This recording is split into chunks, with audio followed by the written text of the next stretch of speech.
नमस्कार प्रिय विद्यार्थियों, आप सभी का मेरे YouTube channel Renua study point में स्वागत है। आज के इस वीडियो में कक्षा 8 के गणित विषय की प्रश्नावली 3.1 चतुर्भुजों को समझना का पार्ट 3 को समझेंगे। तो आइए चलते हैं प्रश्नावली 3.1 में प्रश्न संख्या 4 में। तालिका की जांच कीजिए और प्रत्येक आकृति को त्रिभुजों में बांटना है और फिर कोणों का योग ज्ञात करना है। उसके बाद अपने इसका एक फॉर्मूला है, उसको अच्छी तरह से समझेंगे। तो जो पहली आकृति दी हुई है वो त्रिभुज की है। तो इसमें सबसे पहले जो कॉलम दिया है भुजा, यानी कि इस त्रिभुज के अंदर भुजा कितनी है, तो ए बी सी। तो इस त्रिभुज के अंदर 3 भुजाएं हैं, ए बी, भुजा बी सी और भुजा ए सी। तो भुजाओं की संख्या कितनी हो गई, 3। कोणों का योगफल ज्ञात करना है। तो आपको याद रखना है कि त्रिभुज का जो कोण योग गुणधर्म है उसके अनुसार एक त्रिभुज के कोणों का योग 180 डिग्री होता है। तो यहाँ त्रिभुजों की संख्या बराबर 1 है और कोणों का योग कितना होता है, योग गुणधर्म के अनुसार 180 डिग्री, अर्थात एक त्रिभुज के कोण का योग हो गया 180। अगर इन्हें भुजाओं के अनुसार लिखा जाए तो 3 है, अपने त्रिभुजों क्या है, 1 से गुणा करना है। तो भुजाओं की संख्या 3 - 2 गुणा 180 लिखें तो भी इसका आंसर कितना आता है, 180 है। इसी तरह से नेक्स्ट जो त्रिभुज है वो देखिए, ये जो आकृति है इसमें अपने को सबसे पहले इसको त्रिभुजों में बांटना है। तो सबसे पहले नाम दे देते हैं ए बी सी और डी। तो देखिए ए सिरे से बांटना शुरू करेंगे त्रिभुज को, क्योंकि त्रिभुज में 3 भुजाएं होती है, 1, 2 और तीसरी भुजा अपने यहाँ पे बना लेते हैं। तो देखिए ये यहाँ पे ए को अगर सी से मिला दें तो ये त्रिभुज संख्या 1 हो गई और इधर ये त्रिभुज संख्या 2, यानी कि त्रिभुजों की संख्या कितनी होगी, 2। भुजाएं कितनी है यहाँ पे, 1, 2, 3 और 4 भुजाएं हैं। तो भुजाओं की संख्या कितनी लिख देंगे, 4। कोणों का योगफल देखिए, त्रिभुज कितने हैं, 2। तो 2 और एक त्रिभुज के कोणों का योग कितना होता है, 180 डिग्री। तो 2 गुणा 180 कितना हो गया, 360 डिग्री। या इसे फॉर्मूले के रूप में लिखना चाहें तो भुजाओं की संख्या कितनी है, 4 - 2 गुणा 180 बराबर कितने हो जाएंगे, 360 डिग्री आंसर है। इसी प्रकार अगली आकृति में चलिए, सबसे पहले नामकरण कर देते हैं। तो यहीं से करते हैं, ए बी सी डी और ई।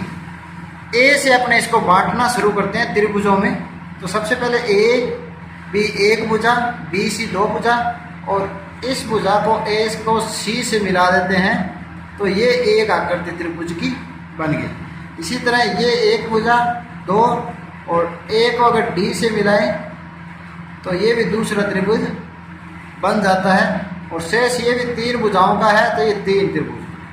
तो त्रिभुजों की संख्या कितनी होगी, इसमें 3 हो गई। तो सबसे पहले भुजाएं देखते हैं, 1, 2, 3, 4 और 5। तो भुजाओं की संख्या 5। कोणों का योग क्या होता है, त्रिभुज कितने हैं, 3 गुणा एक त्रिभुज के कोणों का योग होता है 180 डिग्री। तो गुणा कर लीजिए, 0 का 0 डिग्री, 3 8 24, 2 3 एकम 3 और 2 5।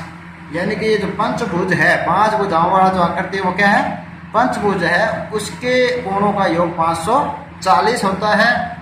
इसको अपने अगर भुजाओं की संख्या के हिसाब से लिखें तो भुजाओं की संख्या है 5 5 - 2 फॉर्मूले से गुणा 180 डिग्री बराबर, देखिए कितने हो गए, 5 में से 2 घटे वही 3 बचेंगे, वही 540 डिग्री।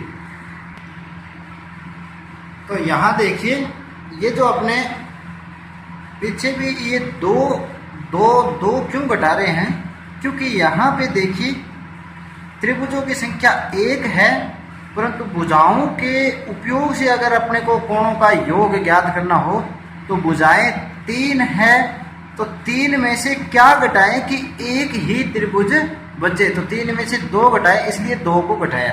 तो यहाँ भी देखिए आप, जब बात यहाँ पे चतुर्भुज क्या है, ये 4 भुजाओं वाले के लिए, तो इसमें 2 त्रिभुज बने तो 2 गुना 180 बराबर 360 डिग्री योग होता है। अब यहाँ पर 2 त्रिभुज बनाने हैं भुजाओं को आधार मानकर, तो 4 है भुजाओं की संख्या, तो 4 में से क्या घटाएं कि 2 बचे, तो 4 में से 2 ही घटाएंगे तो 2 बचेंगे। इसी प्रकार पंचभुज के अंदर जो त्रिभुजों की संख्या है वो 3 है, तो एक त्रिभुज में 180, तो 3 गुना 180 बराबर 540 डिग्री कोणों का योगफल हो जाएगा। तो यहाँ पर भुजाओं के आधार पर अगर कभी कोण ज्ञात करने हो त्रिभुजों के, उसका फॉर्मूला बनाने के लिए 5 माइनस 2, 5 है भुजाओं की संख्या, -2 क्यों किया है, ताकि ये 3 त्रिभुज बच सके। 5 माइनस में से 2 घटाएंगे तभी, 5 में से 2 घटाने पर ही 3 बचते हैं, इसलिए 2। तो यहाँ देखिए, जब तीनों त्रिभुजों का ऊपर अपने अध्ययन कर रहे हैं तो प्रत्येक में भुजाओं की संख्या में से 2 घट रहे हैं, भुजाओं की संख्या में से 2 घट रहे हैं। तो इसका अपना एक फॉर्मूला क्रिएट करेंगे। एक प्रश्न और कर लेते हैं, दी हुई है A B C D E और F, तो भुजाओं की संख्या होगी 1 2 3 4 5 और 6, एक षटभुज है तो भुजाओं की संख्या 6। अब यहाँ पर इसको त्रिभुजों में बांटना है, तो जैसे अपने पिछले आकृतियों में बांटे थे,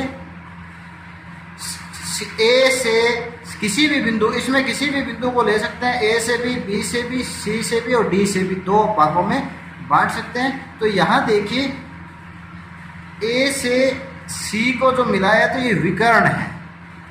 विकर्ण क्या होते हैं, किसी भी त्रिभुज के आसन शीर्षों को छोड़कर शेष शीर्षों को मिलाने से जो रेखाखंड बनता है वो क्या कहलाता है, विकर्ण। तो इसमें भी अपने विकर्ण खींचेंगे, किसी भी एक बिंदु से ए से खींचते हैं, तो देखिए आसन शीर्ष को छोड़ना है, अगले वाले को मिलाना है, तो ये त्रिभुज 1, इसी प्रकार त्रिभुज 2, ये त्रिभुज 3 और यहाँ 4 त्रिभुज अपने पास यहाँ पे बन जाते हैं। तो कोणों का योगफल देखिए क्या ज्ञात करते हैं, त्रिभुजों की संख्या कितनी होगी 4, और एक त्रिभुज का योग होता है 180 डिग्री। तो देखिए 4 0 0 गुणा कर लेना है, 4 8 32, 3 4 एकम 4 और 3 7, 720 डिग्री। षटभुज के कोणों का योग 720 डिग्री होता है। अब इसे भुजाओं की संख्या को लेकर ये फॉर्मूला कैसे बना सकते हैं कि भुजाओं की संख्या है 6, 6 में से क्या घटाएं कि 4 बचे, 6 में से 2 घटाएंगे तो 4 बचेंगे, गुणा 180 डिग्री बराबर ये कितना होता है, 6 में से 2 घटाए तो 4 ही बचेंगे, वही 720 डिग्री। इन सभी का अध्ययन करते हैं तो देख रहे हैं कि किसी भी बहुभुज, ये सारे क्या कहलाते हैं, बहुभुज, किसी भी बहुभुज के अंतः कोणों का योग का एक फॉर्मूला आता है, भुजाओं की संख्या -2 गुणा 180। तो यहाँ लिख लेते हैं, अतः किसी बहुभुज के अंतः कोणों का योग, ये एक फॉर्मूला अपने क्रिएट हो जाता है। तो यहाँ भुजाओं की संख्या को मैं n मान रहा हूँ, n-2 गुणा 180 डिग्री। ये फॉर्मूला आपको लगाना है जब भी भुजाओं की संख्या दी हुई। यहाँ n क्या है लिख लेते हैं, भुजाओं की संख्या। जब भी आपको भुजाओं की संख्या दी हुई हो और किसी त्रिभुज का अंतः कोण ज्ञात करना हो तो n-2 गुणा 180 डिग्री का जो फॉर्मूला लगाएंगे उससे अंतः कोणों का योग ज्ञात हो जाएगा। चलिए नेक्स्ट क्वेश्चन पे, प्रश्न संख्या 5 क्या है, समबहुभुज क्या है, समबहुभुज किसे कहते हैं। तो सबसे पहले समबहुभुज की परिभाषा देख लेते हैं। ऐसा बहुभुज जिसमें सभी भुजाएं, नाम से स्पष्ट हो रहा है, सभी भुजाएं समान हो तथा साथ ही क्या समान हो, जब सभी भुजाएं समान होंगे तो सभी कोण भी समान होंगे, तो ऐसे बहुभुज को समबहुभुज कहते हैं। तो लिख देते हैं वह बहुभुज या ऐसा बहुभुज जिसमें सभी भुजाएं व कोण समान हो उसे समबहुभुज कहते हैं। अब समबहुभुज कहेंगे तो अब यहाँ देखिए कि यदि आपको यहाँ पे 3 भाग दिए हुए इसी प्रश्न संख्या 5 के, कि यदि किसी भी समबहुभुज में 3 भुजाएं हो तो उसे क्या कहते हैं। तो ऐसा समबहुभुज जिसमें 3 भुजाएं हो उसे क्या कहेंगे, त्रिभुज। उसे क्या कहा जाता है, त्रिभुज। और दूसरा दिया हुआ है 4 भुजाओं वाले समबहुभुज को क्या कहते हैं, तो इसका क्या हो जाएगा, 4 भुजाओं वाले समबहुभुज को क्या कहते हैं, चतुर्भुज कहते हैं। और तीसरा दिया हुआ आपके 6 भुजाओं वाले समबहुभुज को क्या कहते हैं, तो 6 भुजाओं वाला समबहुभुज क्या कहलाता है, षड्भुज कहलाता है।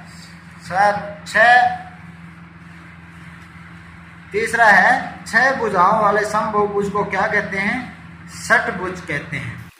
आज के लिए इतना ही।